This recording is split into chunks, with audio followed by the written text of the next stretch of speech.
말씀 봅니다. 열왕기하 4장 1절부터 7절 말씀입니다. 열왕기하 4장 1절부터 7절까지 말씀입니다. 구약성경 565쪽에 있습니다. 열왕기하 4장 1절부터 7절 말씀입니다. 찾으셨으면 한 목소리로 같이 읽겠습니다. 선지자의 제자들의 아내 중의 한 여인이 엘리사에게 부르짖어 이르되 당신의 종 나의 남편이 이미 죽었는데 당신의 종이 여호와를 경외한 줄을 당신이 아시는 바니이다. 이제 빚준 사람이 와서 나의 두 아들을 데려가 그의 종을 삼고자 하나이다 하니 엘리사가 그에게 이르되 내가 너를 위하여 어떻게 하랴? 내 집에 무엇이 있는지 내게 말하라. 그가 이르되 계집종의 집에 기름 한 그릇 외에는 아무것도 없나이다 하니 이르되 너는 밖에 나가서 모든 이웃에게 그릇을 빌리라.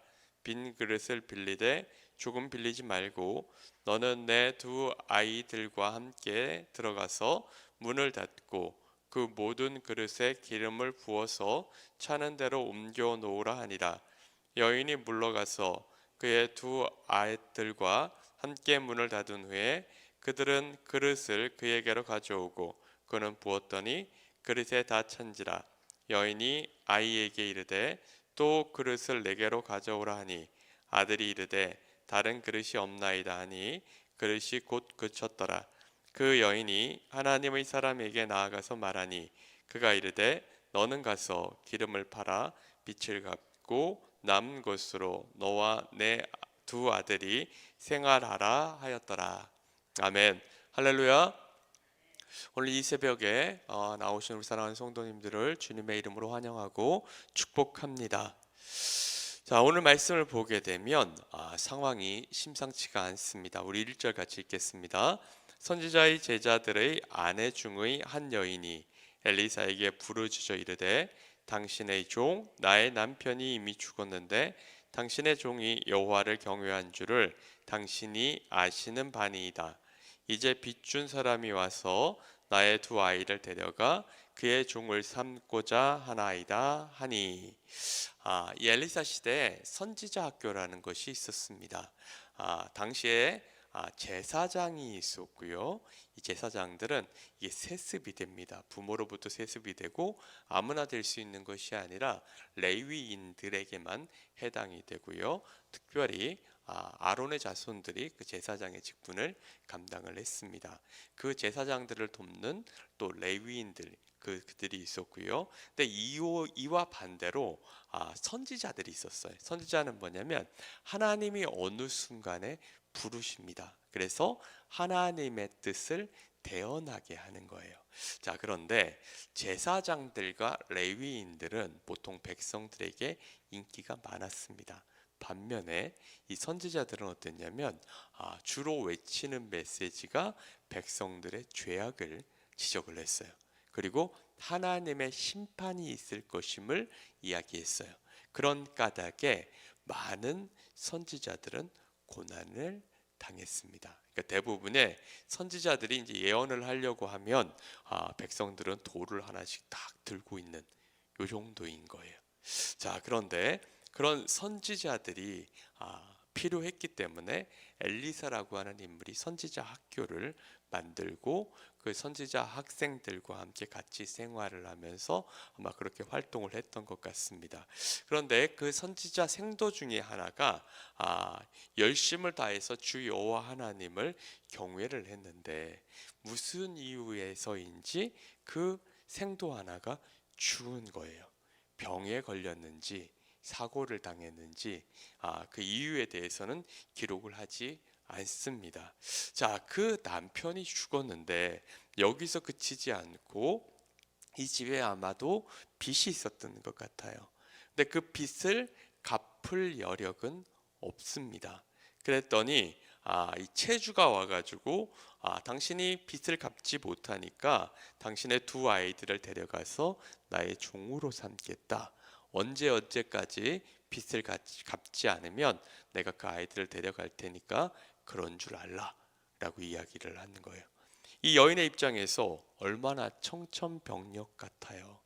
열심을 다해서 하나님을 섬긴다고 섬겼고 정말 자신의 모든 것을 다해서 그 남편을 이렇게 섬겨줬었는데 남편은 죽고 아이들은 이제 종으로 팔려가게 생긴 이런 안타까운 절망적인 상황을 만난 것입니다.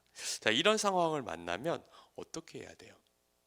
보통 이런 상황을 만난다고 하면 내가 할 수 있는 모든 방법을 일단 다 동원을 해봐야겠죠. 친척들한테도 연락을 하고 돈을 빌릴 수 있는 사람들에게 최대한 연락을 해가지고 어떻게 해서든지 이 상황을 타개하려고 해야 하는데 이 여인의 방법은 조금 달랐습니다.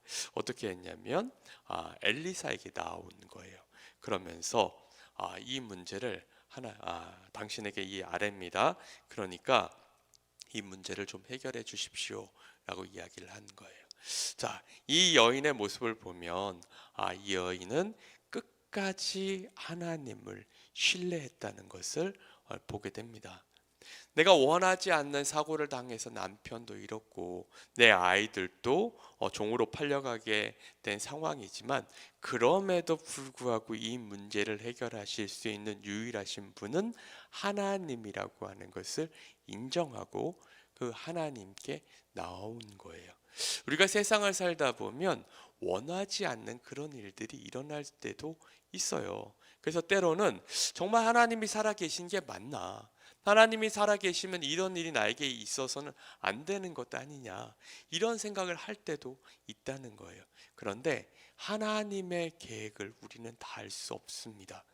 하나님께서는 우리의 그 어려움을 통해서 그것을 선으로 바꾸려고 하는 그런 엄청난 계획이 있음을 우린 때로는 모를 수 있기 때문에 끝까지 우리는 하나님을 신뢰하며 나아가야 한다라는 거예요. 자, 그랬더니 엘리사가 어떻게 하는지를 보겠습니다. 4장 2절 읽습니다. 엘리사가 그에게 이르되 내가 너를 위하여 어떻게 하랴? 내 집에 무엇이 있는지 내게 말하라. 그가 이르되 계집종의 집에 기름 한 그릇 외에는 아무것도 없나이다 하니. 엘리사가 말하는 게 뭐예요? 내가 어떻게 도와줄까? 내가 너를 위해서 돈을 좀 모아서 주면 되겠냐? 아니면은 내가 좀 땅을 너한테 주면 되겠냐? 아마 이렇게 얘기를 해야 되는데 뭐라고 얘기를 했어요? 내 집에 무엇이 있는지 내게 말하라. 이것이 의미하는 바는 뭘까요? 너가 모든 것을 다 잃어버린 것처럼 얘기하는데 그럼에도 불구하고 아직도 너한테 남아있는 게 없나 한번 찾아봐. 아직도 감사할 조건이 있지 않나 한번 찾아봐. 우리들은 보통 잃어버린 것에 집중합니다. 그런데 우리가 잘 찾아보고 다시 보면 아직도 우리에게 감사할 조건들이 있음을 우리는 고백하게 됩니다. 사랑하는 성도 여러분, 지금 나의 삶에 만족하십니까? 문제와 정말 고민거리가 하나도 없으세요? 물론 없을 수가 없어요. 우리가 이 세상을 사는 동안 항상 문제거리는 우리 주변에 있습니다. 그런데 우리가 그 문제에 집중하면 정말 그 문제만 크게 보여요.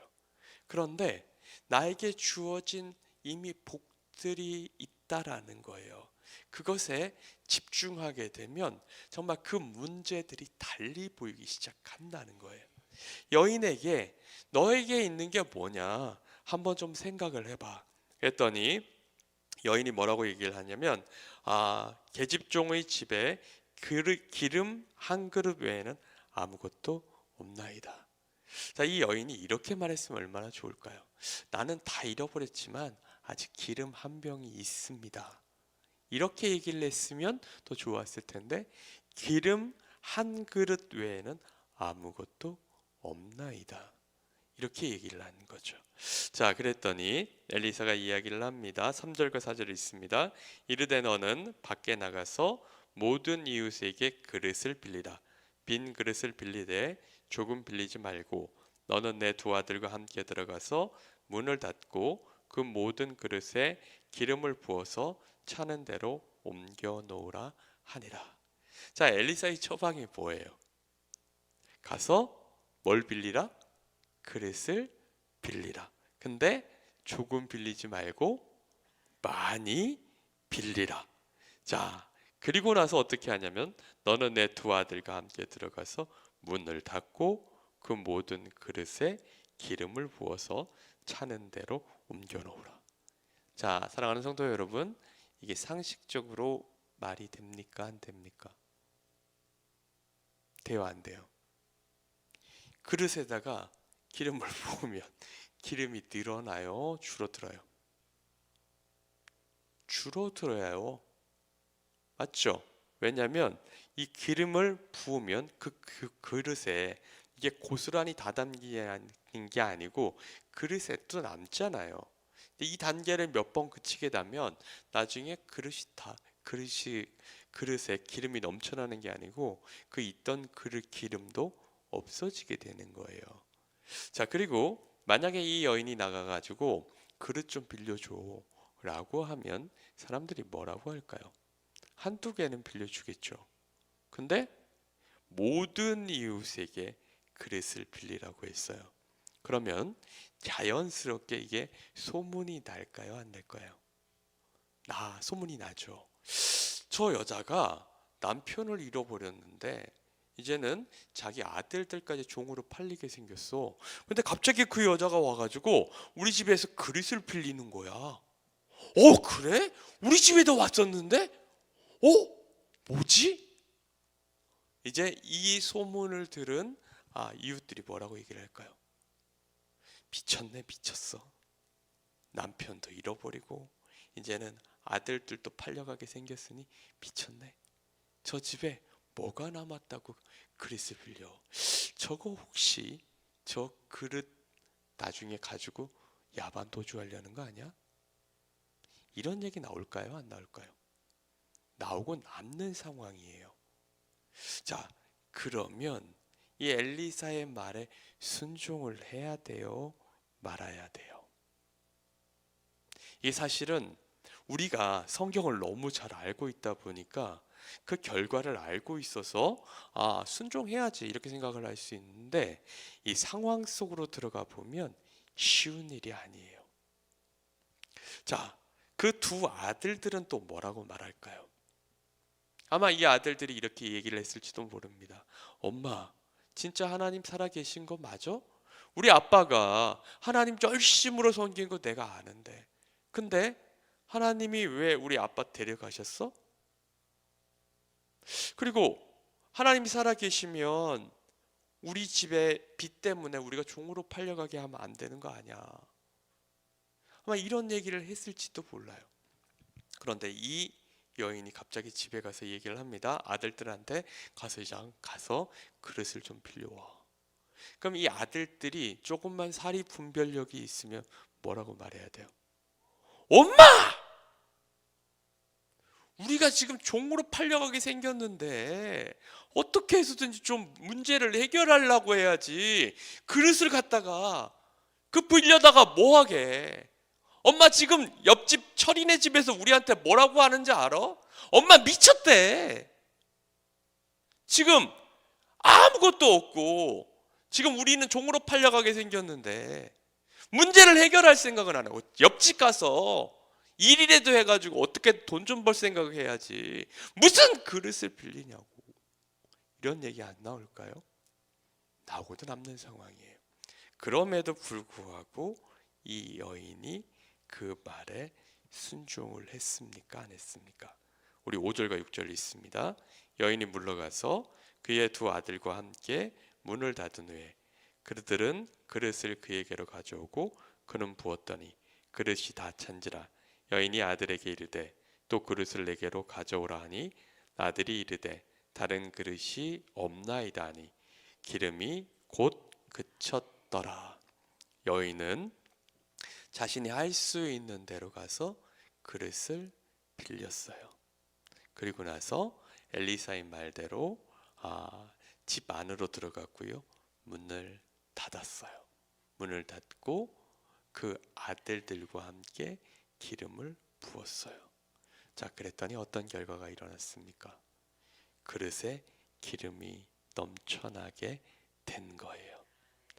자, 왜 아들들을 데려가라고 했을까요?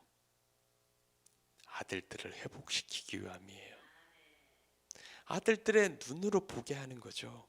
하나님은 살아 계시고 여전히 우리를 도우시고 계셔. 하나님의 어떤 계획에서 우리 남편을 너네 아버지를 데려간지는 몰라. 그런데 거기도 뜻이 있을 거야. 그럼에도 불구하고 하나님은 살아서 지금도 역사하고 계셔를 보여준 거죠. 자, 그래서 그릇을 가져오라고 했더니 그 그릇에 기름들이 넘쳐나기 시작을 했고, 더 가져와 그랬더니 이제 그릇이 없어요. 그랬더니 기름이 곧 그쳤더라.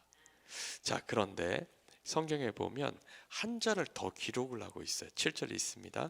그 여인이 하나님의 사람에게 나아가서 말하니 그가 이르되 너는 가서 기름을 팔아 빚을 갚고 남은 것으로 너와 내 두 아이를 생활하라 하였더라. 보통 사람들은 어떻게 해요? 이제 문제가 해결됐잖아요. 왜냐하면 기름이 넘쳐나니까. 이 기름은 감람유입니다. 올리브 오일을 짠 것이고 이것을 음식을 하는 데도 썼고 약으로도 썼고 불을 피우는 데도 썼어요. 상당히 활용성이 높은 거예요. 자, 요거 팔면 이제 빚이 모든 게 다 해결이 돼야 안 돼요? 되죠. 근데 이 여인이 어떻게 했어요? 엘리사에게 나왔어요. 그리고 그것을 이야기하는 거예요. 당신이 하라고 하는 대로 했더니 어떻게 됐다? 문제가 해결됐다. 이것은 하나님께 감사하는 거죠. 오늘 이 본문 말씀을 통해서 하나님께서 우리에게 말씀하시는 바는 뭘까요? 첫째는요, 아무리 어려운 상황과 고난에 처한다 하더라도 그래도 하나님을 신뢰하라는 거예요. 우리의 모든 문제를 해결하실 분은 하나님이십니다. 때로는 우리에게 원치 않는 일들이 있을 수 있으나 그럼에도 불구하고 하나님께서는 여전히 우리를 사랑하시고 우리의 그 문제를 해결하실 수 있는 유일하신 분이 하나님이심을 온전히 기억하시길 바랍니다.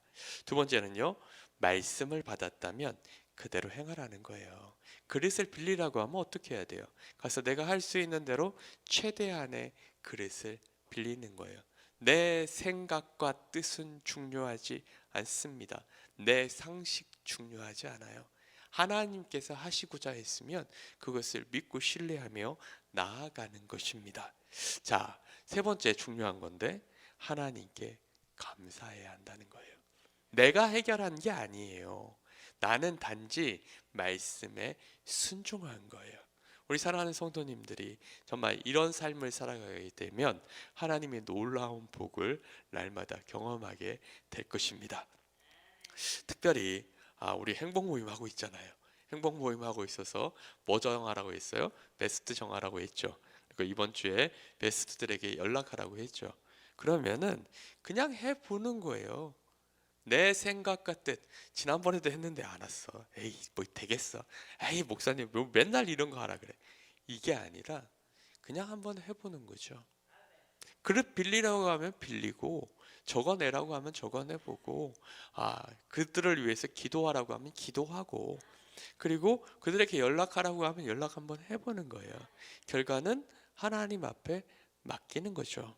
그리고 혹시라도 그들이 정말 주님 앞에 나오게 되면 그때는 어떤 생각 가져야 될까요? 아이고 내가 잘했어가 아니라 하나님이 하셨습니다 를 고백하시는 우리 사랑하는 성도님들이 되시기를 간절히 바랍니다. 우리 찬송